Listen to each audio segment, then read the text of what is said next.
Hey BookTube friends, it's Carrie. Welcome back to my channel. So the first book that I read this week was Rebecca by Daphne du Maurier, and I'm sure most of you have probably read this book before, but it is one that I hadn't gotten around to, and I've been looking forward to it. I haven't watched a lot of book reviews or anything on BookTube because I really didn't want to spoil this, and I'm glad that I didn't do that because it was very suspenseful for me. So if you're unfamiliar with the book, we do follow an unnamed main character as she experiences a pretty dramatic reversal of fortune. She essentially abandons the woman that has employed her as a companion to run off and marry the very handsome and mysterious Maxim de Winter.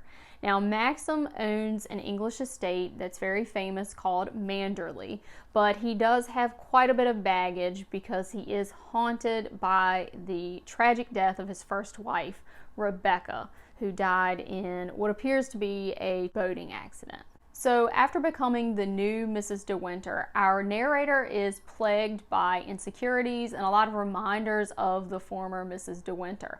All of the decor in the house is still in Rebecca's style. Her room is still kept in pretty much the same condition that it was on the night that she died. And a lot of Maxim's acquaintances tend to compare the new Mrs. de Winter to Rebecca. And so Rebecca is a very strong presence in this book, and I do feel like the choice to leave the narrator unnamed is intentional because it creates a very neat juxtaposition between the narrator and her very weak personality to that of Rebecca, who appears to be a very strong, assertive, and unapologetic type of personality. So I thought that was an interesting style choice, and it was very fitting, I thought, for the book. This book was a very thrilling tale, and even though it's not necessarily a ghost story, I feel like the author did an exceptional job of creating a very ghostly, ominous, foreboding sort of atmosphere. And I really felt in suspense for most of this book. I can see why Alfred Hitchcock was chosen to direct a film based on this book because he is the king of suspense, and I can see him doing a great job with this, so I definitely need to check out that film. The villain in this book is the housekeeper, Mrs. Danvers, and Mrs. Danvers is totally devoted to the first Mrs. de Winter.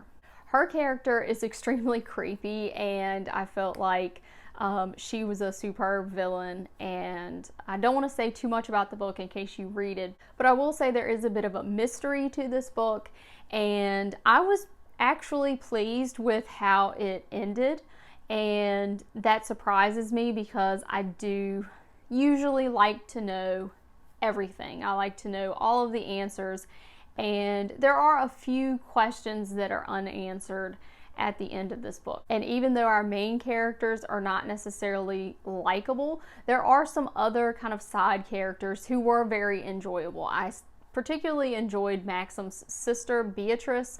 I felt like she was a very cool personality, and she added a bit of fun to scenes that she appeared in.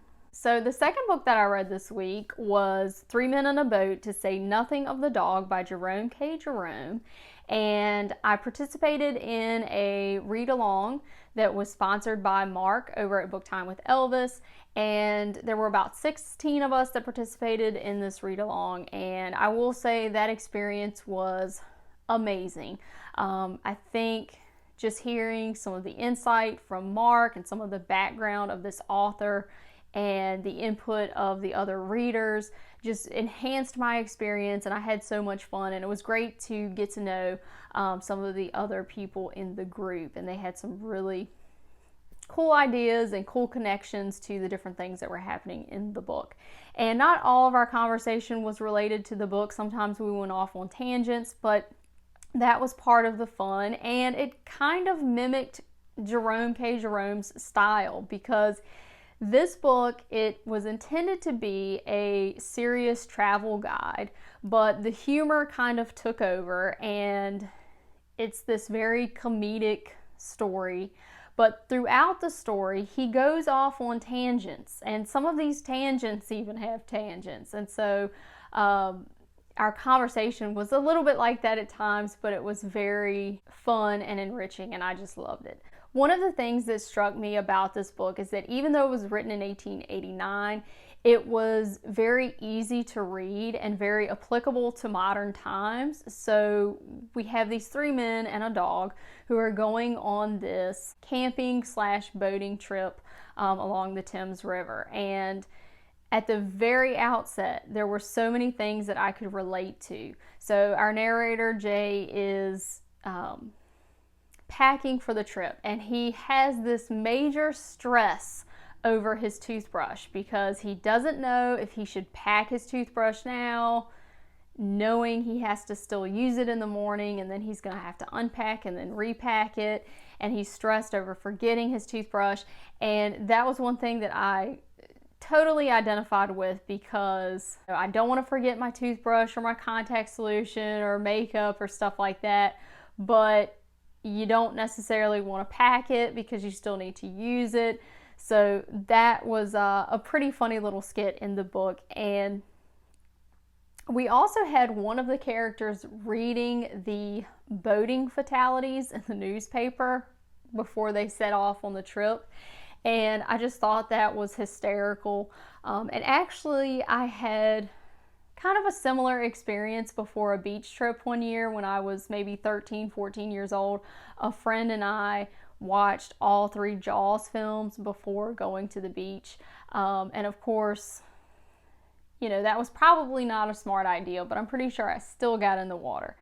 Our group really had a strong reaction to the scene that dealt with a stinky wheel of cheese, which sounds ridiculous, and it is, but this book literally made me laugh out loud, and I wish I had read it before the mid-year freakout tag, because I could have answered that question very easily as to what's the last book that made you laugh out loud, because I laughed throughout this book. I will say though, there were some instances in the book where Jerome incorporates some very deep, almost philosophical, beautiful prose that deals with nature, and also some very tragic things that he either saw or imagined seeing along this trip down the Thames River. So it wasn't 100%, you know, just all laughs. There were interspersed throughout a couple of kind of serious scenes. When they passed Hampton Court, there was also a story about, you know, what it may have been like for King Henry VIII when he was courting Anne Boleyn, and how, you know, sometimes when you walk into a room and 2 people are having kind of an intimate conversation or an intimate moment, it can create this very awkward situation, and the author kind of speculates as to what that would have looked like for Henry VIII. And so there were a lot of things that he talked about that were very applicable to modern times, and this was a very short book, quick to read and well worth a read.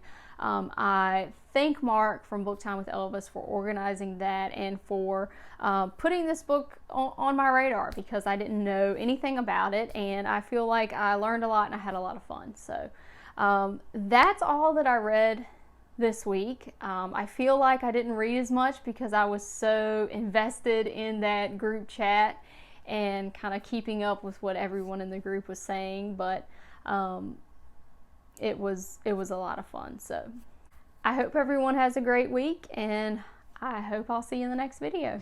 Thanks for watching.